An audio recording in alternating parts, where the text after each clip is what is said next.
जब तक कि हम ये कानून निरस्त ना करा लें, और निरस्त ये कानून होगा ही। मैंने कॉल दिया, जंतर मंतर से दिया ना कि ये कानून आएगा तो ये कानून जाएगा भी, ये मेरा कॉल है। मैंने कहा था ना, तो मैं कोई भी बात कच्ची नहीं करता हूँ। कपिल मिश्रा साहब का मैंने बोला था FIR दर्ज होगी तो हुई।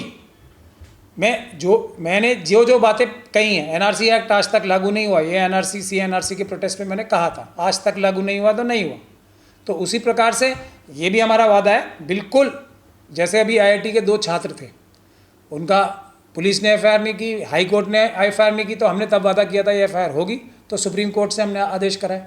तो मैं कोई बाकी लोगों की तरह हवाबाजी करने वाला व्यक्ति नहीं हूँ। मैं बोल रहा हूँ ये आया है तो ये जाएगा भी, लेकिन जब तक ये जाए तो उसमें 3-4 चीज़ें हैं जो हमें करनी है। पहली चीज़ ये है कि मैंने 4 चीज़ें बताई थी, मैं आपके माध्यम से एक बार फिर दोहरा देना चाहता हूँ। पहली चीज़ जो सबसे अहम चीज़ है, ये जितनी भी तंजीमें हैं और जितने भी हमारे बड़े बड़े उलिमाए सू हैं और बैरिस्टर साहब हैं, ये सब लोगों के किसी भी व्यक्ति से जो कि इनके डायरेक्ट टच में है उससे दूर हो जाओ। आपको कोई ज़रूरत नहीं है। ये जितना आपके करीब आएंगे मदद करने के लिए भी आपको नुकसान करेंगे। पहला मेरी रिक्वेस्ट ये है। दूसरी, 1920 से लेके ये तैयारी करने की ज़रूरत है। दूसरी ये कि अपने इलाके के अच्छे वकील और उनको फीस वगैरह देने की जिम्मेदारी आप लोग अपने आप इकट्ठी करो, अच्छे वकील करो। और उसके बाद जो ज़रूरी चीज़ें हैं वो 4 बताना चाहता हूँ कि 1920 से लेकर 1960 तक जो हर एक डिस्ट्रिक्ट में डिस्ट्रिक्ट जज हैं, उनके यहाँ वफ़ की प्रॉपर्टी रजिस्टर हुई होंगी उस दौरान, तो उसका पूरा रिकॉर्ड तलाशें 1920 से लेकर 1960 तक, उसकी सर्टिफाइड कॉपीज़ लें, कितनी वफ़ की प्रॉपर्टीज़ कितने डिस्ट्रिक्ट्स में रजिस्टर्ड हैं, एक चीज़। दूसरी चीज़, कितने जो पूरे के पूरे डिस्ट्रिक्ट के अपने डिस्ट्रिक्ट के सिर्फ वफ़ की प्रॉपर्टीज़ नहीं, बल्कि पुराने से पुराने और आज तक रेवेन्यू रिकॉर्ड सारे डिस्ट्रिक्ट का, इसमें थोड़े पैसे तो खर्च होंगे, लेकिन सारे डिस्ट्रिक्ट के पुराने से पुराने जो रेवेन्यू रिकॉर्ड्स हैं, यानी कि जो ज़मीन की जो फ़र्द गिरदावरी वगैरह होती है, उसकी कॉपी लेके सुरक्षित रखें। तीसरी चीज़, जो 1954 से लेके जितने भी गवर्नमेंट जो गज़ेट हुए हैं वफ़ की प्रॉपर्टीज़ के, उनको आप उनकी कॉपी लेके अपने पास सुरक्षित रखें, अपनी डिस्ट्रिक्ट में अपनी लोकल टीम्स बना लें। चौथी चीज़ महत्वपूर्ण, वफ़ की किसी भी प्रॉपर्टी, चाहे तो वो वफ़ गज़ेट में हो या नहीं हो, किसी ने वफ़ क्लेम भी की हो, उस पर कितनी लिटिगेशन यानी कि मुकदमे चले, भले ही वो मुकदमा आप हार गए हो, ठीक है, या जीत गए हो, उसकी डिटेल्स जितनी पुरानी से पुरानी और लेटेस्ट मिलें। इसके अलावा कोई पुलिस केस हुआ हो वक्फ की प्रॉपर्टी में, कोई 751 का मुकदमा हो, जैसे धारा 144 का मुकदमा हो, या कोई भी मर्डर का भी मुकदमा हुआ और उसमें वक्फ की ज़मीन की कोई इन्वॉल्वमेंट हो, उन सब के डॉक्यूमेंट्स इकट्ठे करके अपने पास हर एक डिस्ट्रिक्ट में रखें। अगला प्लान इस बिल के जहर को रोकने का मैं बहुत जल्दी ऐलान करूंगा, लेकिन उसके लिए पहली शर्त यही है कि बहुत जल्दी ये सारे डॉक्यूमेंट्स इकट्ठे कर लिए जाएं। घबराएं मत, मेरे पास सब चीज़ों का तोड़ है, प्लान मैंने कर रखा है, लेकिन मुझे मदद की ज़रूरत है। और मदद में सबसे पहली मदद ये है कि ये जो हमारे टॉप लीडरशिप है ना, जो RSS और BJP के एजेंट हैं, इनकी मदद ना लें, इनसे हाथ जोड़ दें। जहाँ भी ये लोग आएँ, इनसे कहें जी हमसे कोई वास्ता नहीं, आपको जो करना है अपना अलग करो, हमसे बात मत करो, पहला। लेकिन इसमें शर्त यही है, और अच्छे वकीलों की एक टीम अपने डिस्ट्रिक्ट में करें। मैं आपको गारंटी दे रहा हूँ, इसका हर तोड़ हमने सोच रखा है। अभी इस वक्त के एक्ट को रोकने का जो ये नया आया है ना, गंदा घिनौना, और उसके अलावा इसको हम विड्रॉ करने के लिए तहरीक शुरू कर ही रहे हैं, जिसमें SC ST और मुस्लिम सिख क्रिश्चियन बौद्ध और OBC के भी लोग और जो दूसरे ईमानदार लोग हैं वो हमारे साथ जुड़ेंगे। जॉइंट महाज होगा, जो हम सबसे पहला जो आंदोलन होगा पटना में होगा, क्योंकि पटना में हमें सबसे पुरानी गलती जो है, सबसे पुराना अत्याचार जो है 1949 का बौद्ध गया टेम्पल एक्ट का, उसको ख़त्म करना है। जैसे ही वो ख़त्म होगा, उसके बाद वक्फ एक्ट ख़त्म होगा, और कोई भी व्यक्ति की फिर वही कानून लाने की बाध्यता हो जाएगी, कोई भी सरकार आए, जिसका हमने प्रपोजल अभी आपको बताया। दोनों साथ में प्रोटेस्ट शुरुआत क्यों नहीं करते? साथ में ही होगा ना, अभी पटना में हम लोग हैं ना, अम्बेडकरवादी, साथ में तो ये कहाँ मिलने दे रहे हैं हमारे टॉप लीडरशिप, आपस में एक दूसरे से लड़वाते हैं ना, वरना तो चल रहा है ना पिछले 2 हाँ, तो मैं वही तो कह रहा हूँ ना, वो चल रहा है ना। तो अभी मैंने मुस्लिम समाज के लोगों से बात की, तो वो जुड़ रहे हैं ना अब सब। अब यहाँ मथुरा में भी कितनी बड़ी संख्या में मुस्लिम समाज के लोग आए, नागपुर में बड़ी संख्या में मुस्लिम समाज के लोग आए।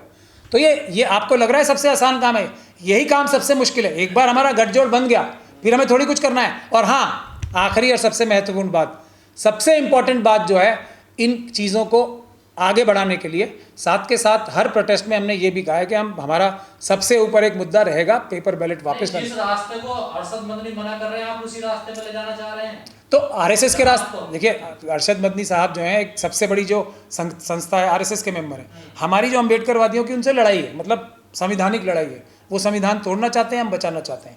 तो उनके मेंबर्स तो वही बात कहेंगे ना जो संविधान तोड़ने के लिए हो। पर तो अरे कहते हैं कि कुर्बानी चाहिए, कुर्बानी मांगती है हर चीज और हमें कुर्बानी देनी होगी। मैं क्या कह रहा हूँ आपसे, मोदी जी आरएसएस के किसी भी व्यक्ति या उनसे कनेक्टेड व्यक्ति की बात पे आप भरोसा कर लोगे तो आप हमेशा धोखा खाओगे। महमूद मदनी ने कौन सी कुर्बानी दी है आज तक?